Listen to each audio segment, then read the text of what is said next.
जय हिंद साथियों। आज हम जानेंगे प्रश्नावली 2A किसका, हर्षरूप शर्मा के बुक का।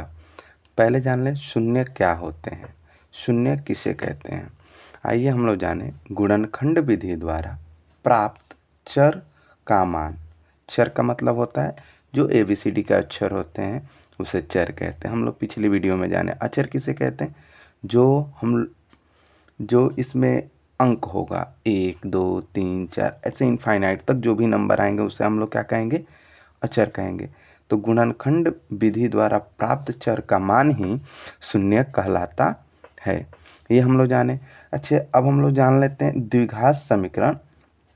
द्विघात समीकरण में हम लोग ये जाने कि ax² प्लस bx+c अगर कोई भी वैल्यू हो, अगर x² के ठीक आगे जो भी वैल्यू होगा वो a का मान होगा, और जो x होगा केवल x के जो पहला वाला वैल्यू होगा वो b का मान हो जाएगा। उसके बाद वाला जो होगा जिसमें x नहीं रहेगा वो c का मान हो जाएगा। आइए शून्यकों का योगफल देखते हैं।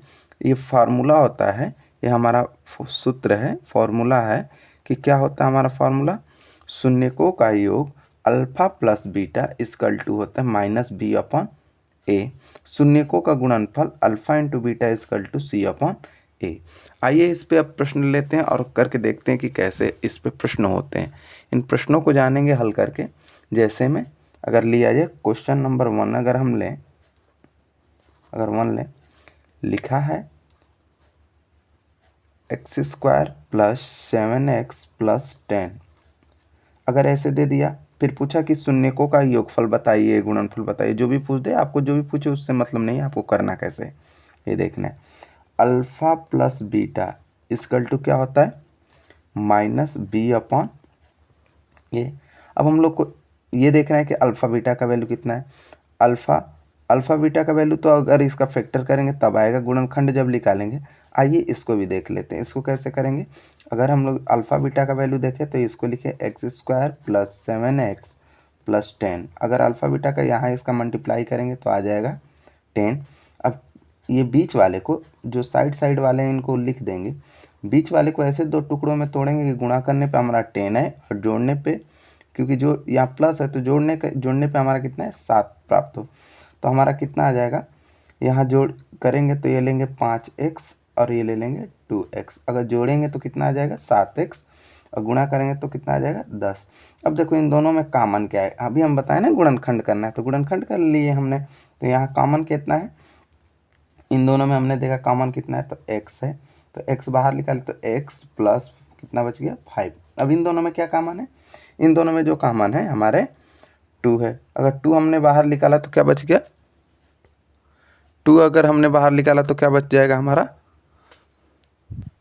इसमें 2 अगर हम बाहर निकालेंगे तो यहाँ बचेगा x प्लस 10, 5 हो जाएगा, 10 नहीं हो सॉरी 5 हो जाएगा, क्योंकि 2 तो बाहर हो गया। 2 के टेबल में कितने बार में आता है हमारे, 2 के टेबल में ये आता है 5 बार में। अब हम हमारा लिखें, अगर ये दोनों सेम दिखाई दे रहे हैं तो हम लोग लिख लिए x प्लस 5, एक ब्रैकेट में, अगले ब्रैकेट में लिखे x प्लस 2। अच्छा, हम लोग को अगर x का वैल्यू लेना है तो हम लोग पढ़े हैं पिछले क्लासों में कि x प्लस 5 इक्वल टू कितना होता है 0। फिर x प्लस 2 इक्वल टू कितना ले लेंगे 0।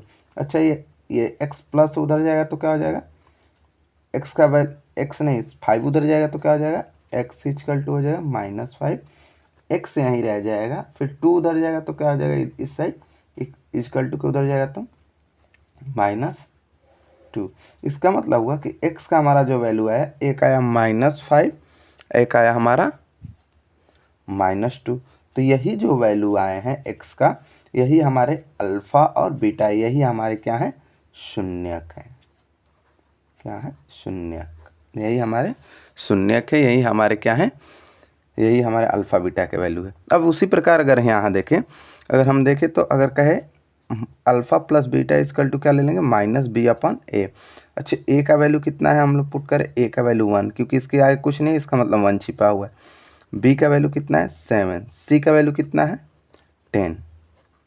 ठीक है, अब हम लोग रखें अल्फा, इस वाले फार्मूले पर रखें तो क्या हो जाए, alpha plus beta equal to B का मान 7, तो माइनस है तो -7 अपॉन इसका ए का वैल्यू कितना है 2, 1 है ना, सॉरी 1 रखेंगे। अगर ले लिए alpha plus beta equal to कितना आ जाएगा -7, ठीक है।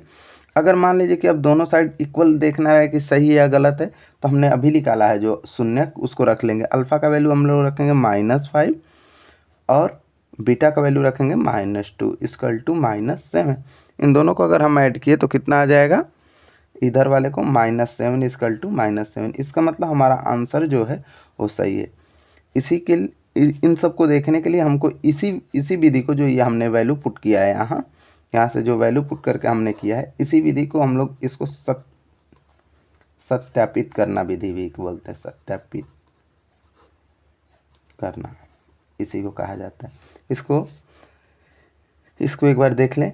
इसी के साथ मिलेंगे अगले वीडियो में। धन्यवाद।